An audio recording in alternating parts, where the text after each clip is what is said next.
আসসালামু আলাইকুম ওরহমতুল্লাহি ওবারকাত। প্রশংসা আল্লাহ তালার জন্য, যিনি আমাদেরকে রোগ ব্যাধি এবং অভাব অনটন দিয়ে পাকড়াও করেন, যাতে করে আমরা কাকুতি মিনতি করতে পারি, বিনয়ী হতে পারি।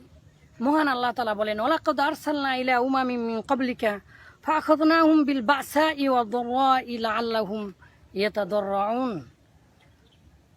ওয়ালাকাদ আরসালনা ইলা উমামিন মিন ক্বাবলিকা, আপনার আগেও আমি অনেক নবী রাসূল প্রেরণ করেছি। ওয়ালাকাদ আরসালনা ইলা উমামিন মিন ক্বাবলিকা, অনেক জাতির কাছে। ফাআখাযনাহুম বিল বাসাই ওয়াদ-দাররা, আর আমি তাদেরকে পাকড়াও করেছি বিল বাসা, অভাব অনটন দিয়ে, ওয়াদ-দাররা, রোগ ব্যাধি মহামারী দিয়ে, লাআল্লাহুম ইয়াতাদাররাউন, যাতে করে তারা বিনয়ী কাকুতি মিনতি করতে পারে।